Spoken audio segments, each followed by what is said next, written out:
Boggy Friends Show.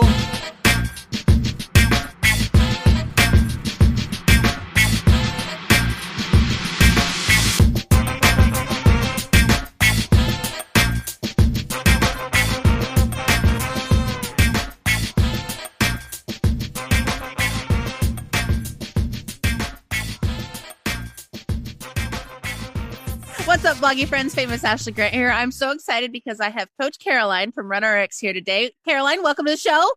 Hey, Ashley. So tell us a little bit about your website and what it is that you do. So me and my partner have a website, runrx.fit.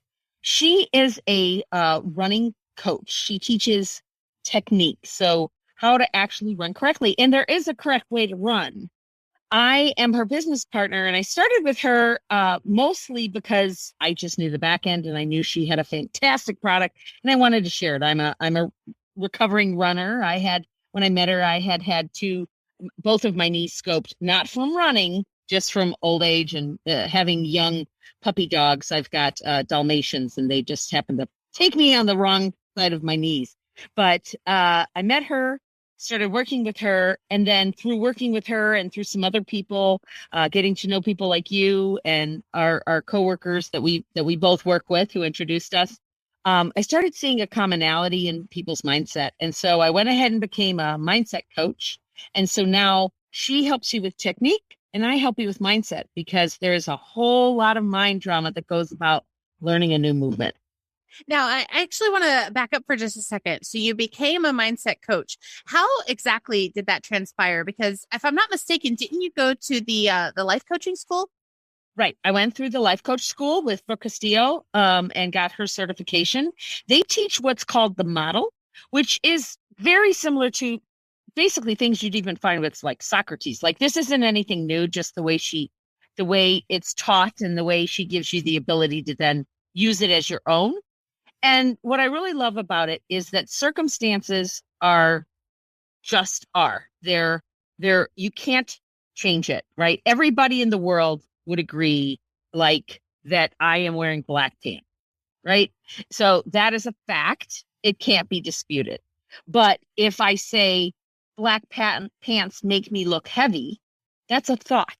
Okay, not everybody would agree. There are some people that would say, girl, you look fabulous, right? There are other people that would say, oh, no, you're right, that you do look fat. Right? So that's a thought. So people get into their head. A great one is, I'm a slow runner.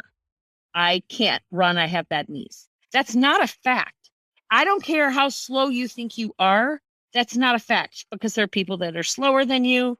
There are things about who you are that it's just not a fact. So we get in this tunnel vision of, no, I can't change it. It's a circumstance. It's a fact. No, it's a thought. And the beauty of thoughts is you can change your thoughts. You can choose to think something differently. And that's what really got me into it, seeing how we as runners, we as entrepreneurs, and I was working a lot with business owners about money, and even I have a full-time job, so I work with teams that I can't make any more money, or I can't do that in my job. No, that's just a thought. Really, it's just a thought. And so I work with you from there. So now I'm curious, how is it that you went from getting into the life coaching realm to suddenly working online? Like, how did online content creation come to be? So what was wonderful is when I met Valerie, she was coaching only in person. So she would do small groups of coaching or one-on-one coaching. And she had, at the time, a fairly big following for Instagram. This is 2018. She had about 35,000 followers on Instagram at the time. Very little with Facebook, but Instagram was her main thing. She was every day, sometimes twice a day, would put out these videos, very short, quick videos of a skill, a drill, a strength or a self-care, which is what we base everything on. And she had, if you would pay her to do a gait analysis, you would send her a video, or she would videotape you, right? Actually, I think she would videotape you for the most part. And then she would respond back to you, your gait analysis, what you were doing wrong, what you needed to fix. And then she would send you, it was so funny, she would message you a PDF of the things you needed to work on, which was the pose, fall, pull, which is the gait cycle that we teach. So I meet with her. She videotapes me. She does the gait analysis. I apologize if you hear my dogs, they're barking. She does the gait analysis. And I said, okay, so what do you do with all these people that are like sending all this information into you? I don't know. I said, well, I had to fill out a form. Do you have that list? I don't know. So I'm laughing and I go onto her site, and her site was very like not at all what she did, right? It was just very like hit a button and join my mailing list or do this. And she was, I think, selling the gait analysis for an unbelievably low amount. And I said, okay, first off, we got to fix your website. Then we got to find out what's happening with this list, because you have all these people out there that you're not engaging, and you have this following. Like, how do we cultivate that? So I met her in August. By November, we had already grown her. She was quickly approaching 100,000 followers by just changing her social media to like, go to my website, interact with me, right? Get a gait analysis by clicking here. And then we took all of her content, like I took her idea, her PDF, and turned it into an online training. She had like day one, she had 5 days, right? So let's create it as 5 videos. And so people would come through this free training, give us their email. And so that's how we started. And I think it was November, it was a Black Friday sale. I said, let's go ahead and sell your gait analysis. And you're selling it for way too low, but I'll go ahead and do a promotion for you. So we went out to her social media following and her list at the time, which what was so amazing is she didn't even realize she had about 2,500 people on her list. So I sent out this thing to 2,500 people, and I put it on her Instagram and said, Black Friday sale, go ahead and sign up. We had 75 people sign up, and she made about $3,000. And she was like, oh my God, I've never made that much money, ever, like for anything. So at the time I was working on becoming more of an entrepreneur, and we realized that I was her integrator. I was her, the Rocket Fuel is the book that cultivated that idea. And I said, would you want to be business partners? And she said, yes. And from then on, like, we went on to build a course, which we launched. That course has now become a membership, which actually is going to turn back into a course.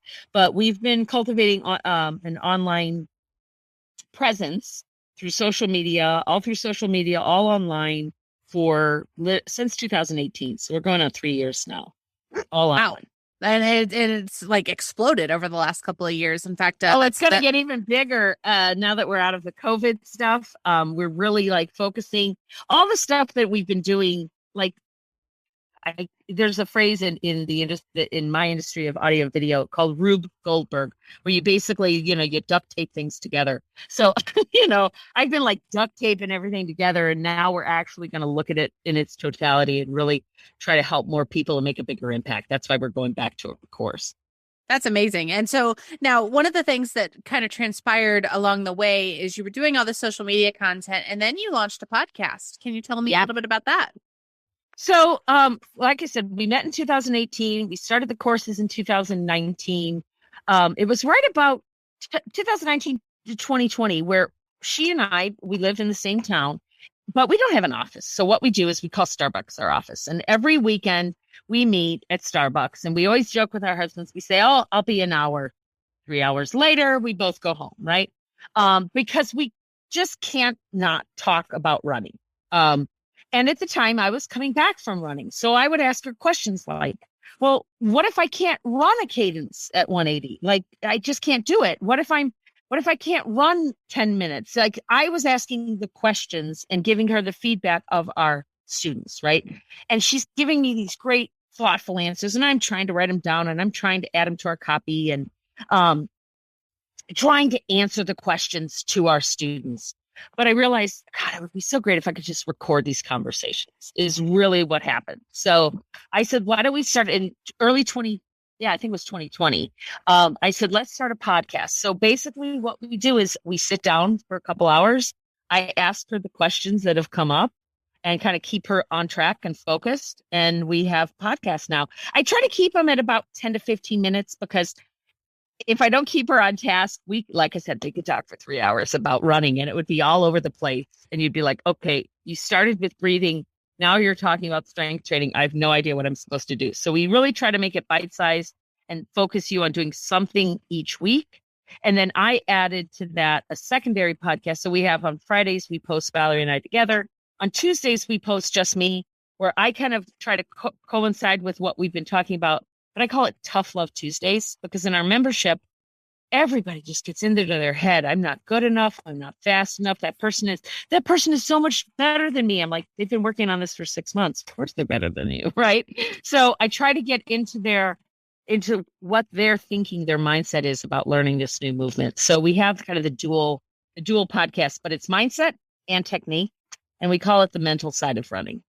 What I like about your Tough Love Tuesday, because I've actually listened to several of those episodes, what I love about the Tough Love Tuesday is even though a lot of it is geared towards running, so much of it is helpful for other aspects of life. Like even with blogging, like I'm a blogger. It's what I do for a living. And some of the things that you'll say, I'll be like, I can use that for blogging. And, the interesting thing is people say these days that podcasting is the new blogging. What do you think about that? 100%, because most of the blogs that I've written, most of my Tough Love Tuesdays come from literally free flowing. I'm just gonna over my words, right?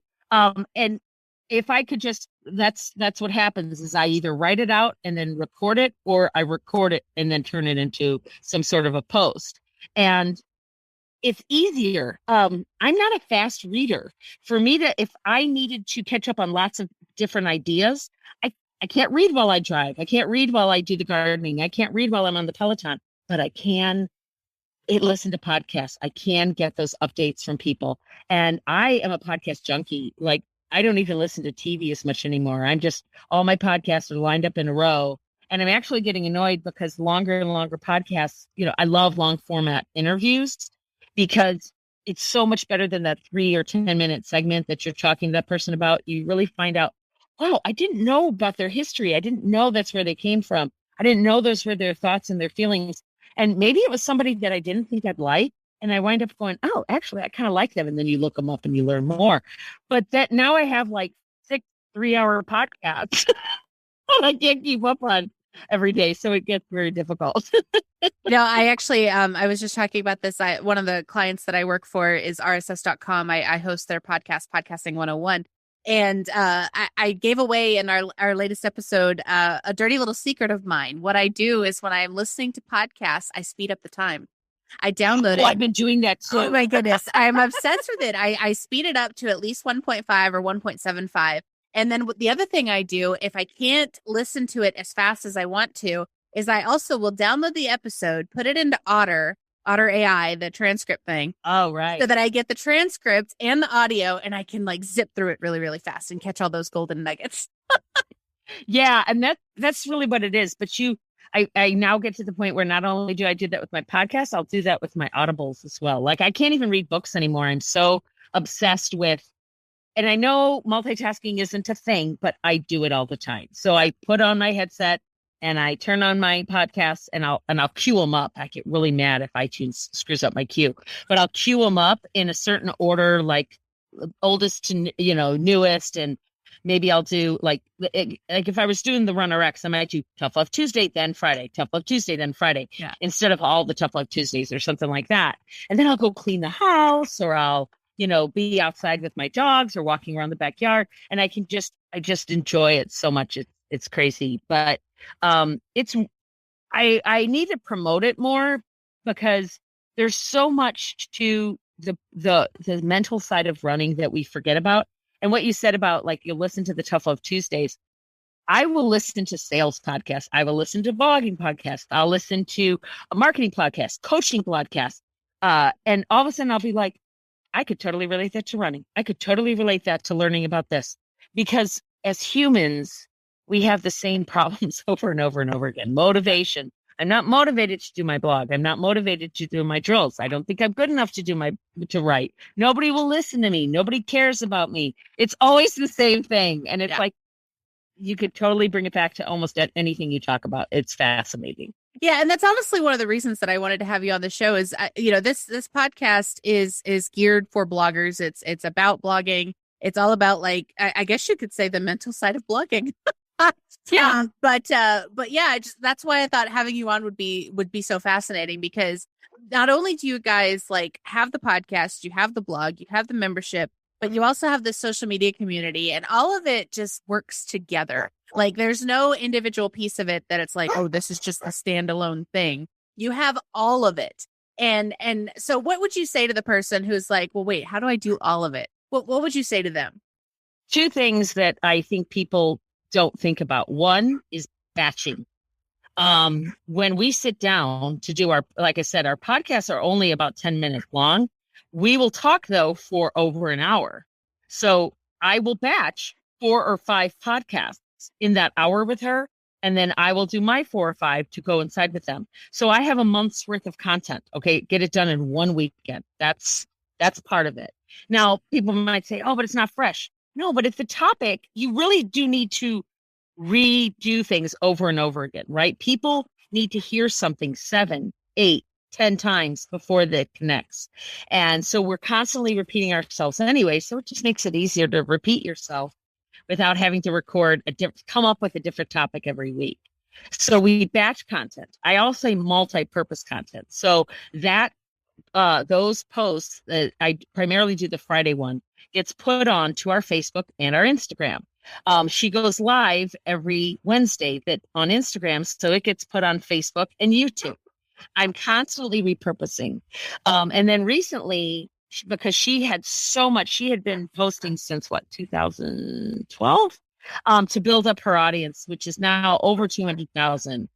So what I've done is I go back and at least in the mornings, I repurpose content from like 2010, 2012, things that got like 2 or 3 likes, but she was talking about the same movement, the same concept. It's just Valerie, 10 years ago, right? So we post it, I just repurpose it. And again, I use people will say, oh, it's not good for the algorithm to put things into, say, like a Meet Edgar or a Later or a Hootsuite. That's a fallacy. Okay. You can still build your following. It's about consistency. So at least if you're being consistent, you're getting it out content every single week, every single day, whatever you're doing that your audience can expect, then you can put off those one-off things, those evening posts or those special stories and things. So what it was able to do was free Valerie up to do the stories and her thoughts that she gets in the middle of the day. So she still posts, but she knows that every morning there's going to be a post out, and my audience knows that there's always going to be a podcast going on Tuesdays and Fridays. So the consistency is there.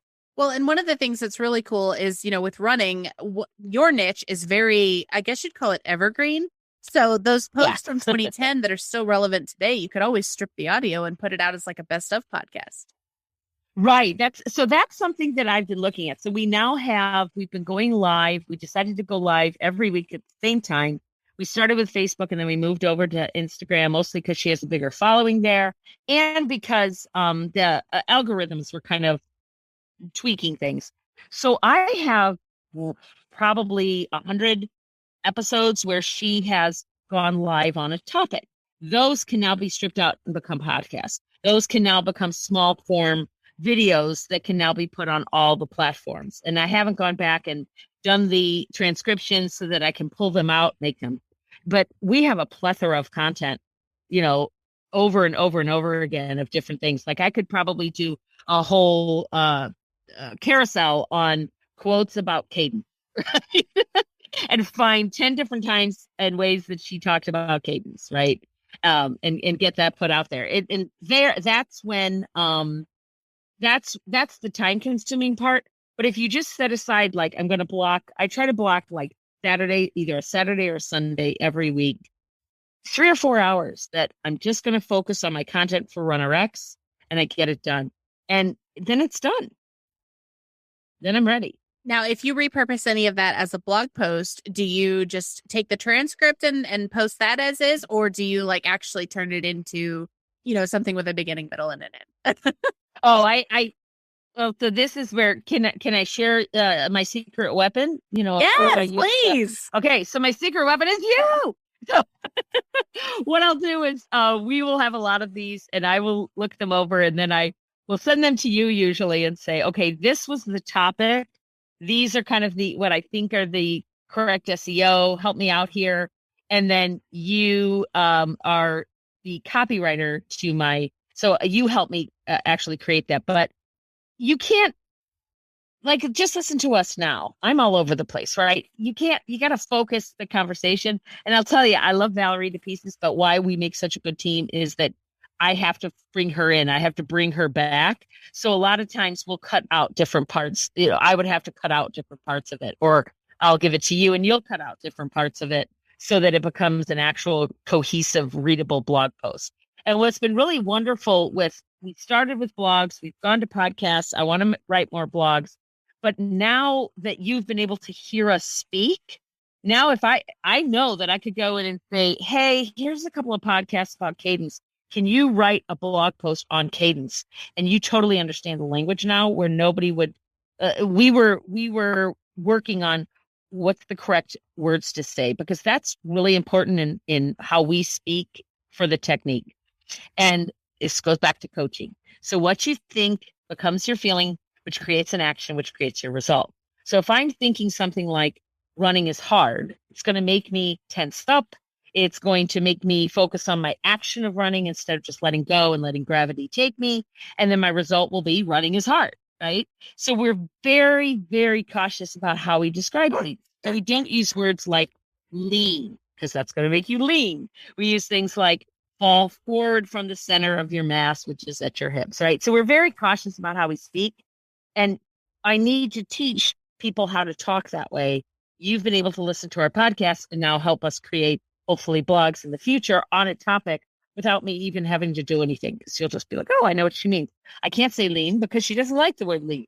Well, and the best part is you'll know it's in your tone of voice because I actually heard you say it. Bingo. Bingo. That's another little hint, though. If you think you have a voice and you want to be able to put it out there as a podcast or a blog, repurposing that, like you said, transcribing it and then rewriting it, letting it be your thoughts, because, and don't be afraid that your audience is going to be like, well, they heard it as the blog or they read it as the blog and now they're hearing it as a podcast. People need different modalities. They need to see it. They need to read it. They need to hear it. They need to check something else, but it's those multiple times that they'll learn. Well, and not only that, it's also that they need it on multiple platforms, because I'll say something on Twitter and completely forget I put it there. And then, I'll say it again on Instagram and someone on Instagram will be like, oh my God, that's the most brilliant thing ever. It's like, yeah, but I said this on Twitter like a month ago. Yeah, exactly. And that's the thing. You have different audiences. Like, we're not on Twitter. That's not where our audience is. We don't even have nearly as big of a following on Facebook because our audience just happens to be on Instagram. We're building YouTube and I want to work on that as well. But YouTube is predominantly video, but it's a different type of video. So there's just so much to it that we could work on and grow. It's so easy, but don't get bogged down to, I have to create 5 different types of content. It's one type of content that can then be repurposed. And you can batch. Don't be afraid to batch. Yes, and in the show notes, we'll definitely make sure we leave some awesome resources on how to batch, how to schedule in advance, how to record things, and how to repurpose all the things.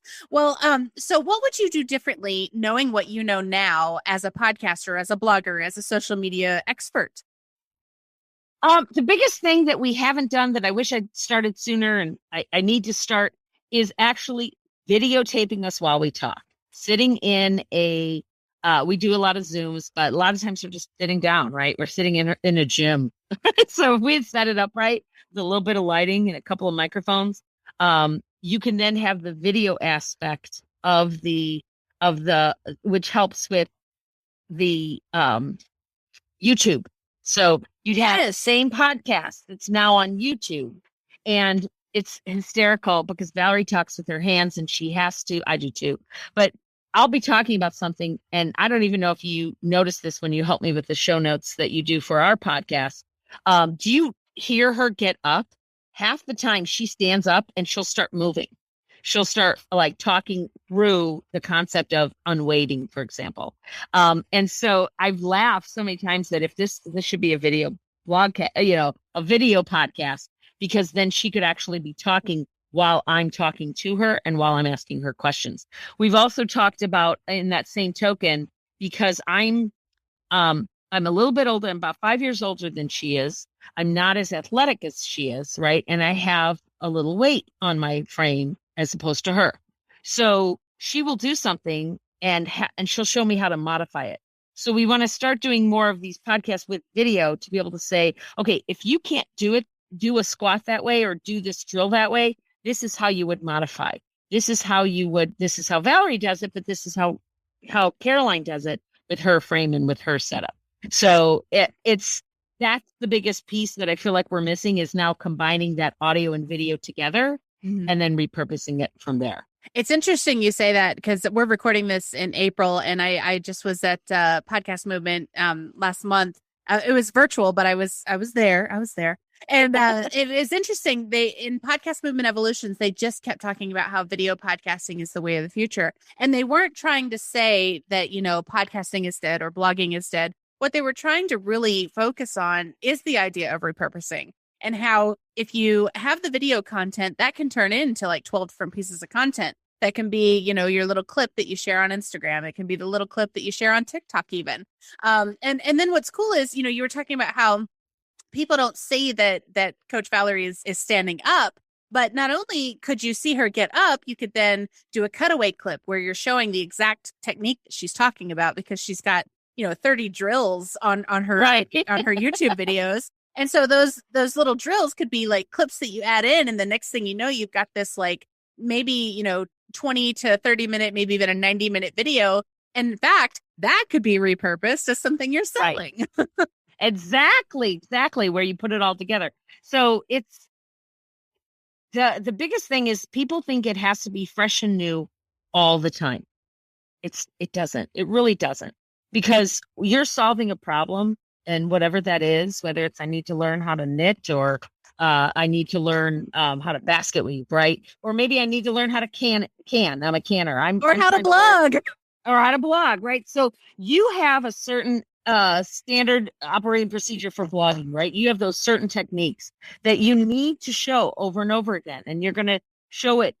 So why do I have to find 17 different ways? Even if you do find 17 different ways to get me started in blogging, if I just started listening to you on the 16th way, I missed the 15 others. So repurpose that for me. Every day we get people asking us, what shoe should I buy? So we've recorded 1 or 2 episodes where I will just send them back to that episode. Now, will we record it again? Yeah, probably, because Nike will come up with another shoe and it'll be the rage and we'll have to talk about it. And that's okay. That's awesome. I love that. I think what we've covered here today, it just really speaks to how, even though, blogging is one of the things that is being pushed for like SEO purposes and everything, it's not the only way to build a following. It's not the only way to build a community. And I think that that repurposing in so many different ways just really brings in like all the different types of people that might be interested in what you have to say. Can I say one last thing that I've talked to a lot of friends who are like, oh, I wish I could start a business, or I wish I could start a blog, but I don't know what I should start. And I have so many people, I have family and friends. I'll give you 2 of them as examples that just flabbergast me. One is a lawyer. She's a trademark lawyer, right? Oh, what would I do? Talk about trademark law. Like, how do I search for trademark law? She goes, oh, I wouldn't pay for that. They're free sites. That is your blog. What are those free sites that I would use to search trademark law? I'm so glad you brought that up, because are you familiar with Pat Flynn of Smart Passive Income? Yeah. Yeah. Okay. My favorite story about him is how he got in the world of blogging by giving away free content. And then he took all of his blog posts and repurposed them into an ebook and made like $7,000 in a month. Right. Exactly. I have another friend that is a Disney aficionado. Like, she does all the timeshare. She knows everything about it. And every year she goes to Disney and she has these fantastic vacations. And I'm like, how do you do that? She goes, oh, well, I know this place and this place. And you don't go there. You go here and you go during this time of the year. I'm like, that's your blog right there. Because I don't want, realize that you have gone through the work of whatever your job is, whatever your passion is, whatever your hobby is. You've gone through all the work of all the learning. What I'm looking for is the cliff notes. I don't want to spend 10 years learning how to blog. I want to go to you and have you tell me the 5 things I need to know to get started on blogging. Absolutely. Or what are the 6 things I need to know about, planting a garden? When do I plant? Answer those key questions to me because you've done all the research. And you might say, oh, but what I tell people too is they say, oh, but there's so many people that do Disney, or there's so many lawyers out there. Have you ever walked into the aisle for coffee at a grocery store? Do you think that Folgers and, that Colombian coffee, that they went in and said, oh, Folgers has a Colombian coffee, I can't do that? No, they say my coffee bean is even better than Folgers. I'm going to put it out there. So if there could be so many types of coffee, so many different types of beans, why can't there be so many different types of people learning how to blog or people learning about Disney? You're going to create your audience. Well, not only that, I mean, like, let's think about this for a moment. And I love this story. You may have the same thing that everybody else has, but you might have a different flavor to it. And think for a moment about the fact that Tiffany and Company has a paperclip that they sell for $1,500. Yeah. A paperclip for $1,500. Right. And it's like, okay, I can get paper clips at Walmart for 99 cents, or I can spend $1,500. The other story that I've heard that I tell people is an apple pie recipe. You have an apple pie, Ashley, that you make, and it's fantastic. And you give me that recipe. And when I make it just because of who I am, what's in my kitchen, what I like, it's going to be different. I don't care how closely I follow your recipe, because I made it. It immediately is different. We could put them side by side, and I doubt people wouldn't say they're the same pie. If they're going to be different, because we're different. So you have to understand that just because you take somebody else's recipe, you're going to add your flavoring, you're going to add your preferences, you're going to have, maybe you use a gas oven versus an electric oven. It's going to make it different. And now I'm hungry.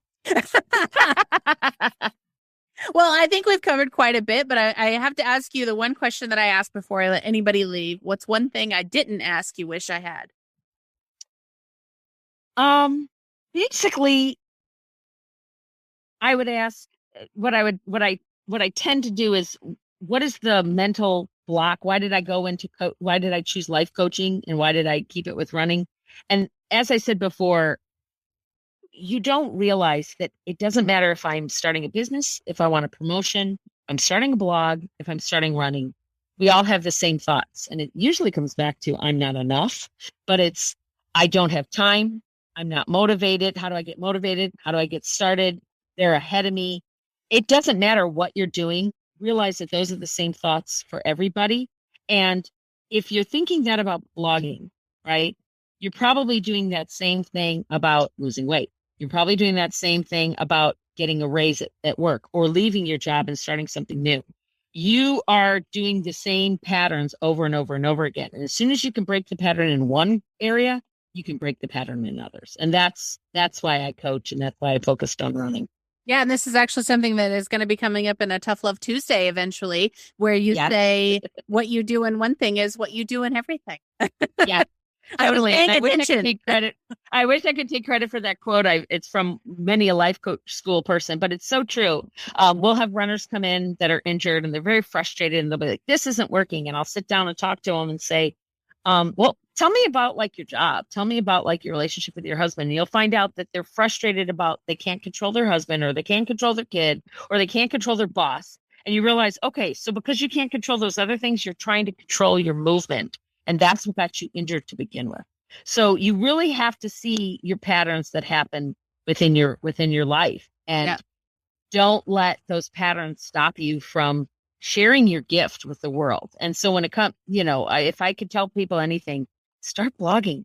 Trust me, nobody's going to be like, oh my God, 100 people. No, most likely you're going to get 2, and then you'll get 4, and then you'll get 6, and then you'll go, oh, cool, I got 6 people.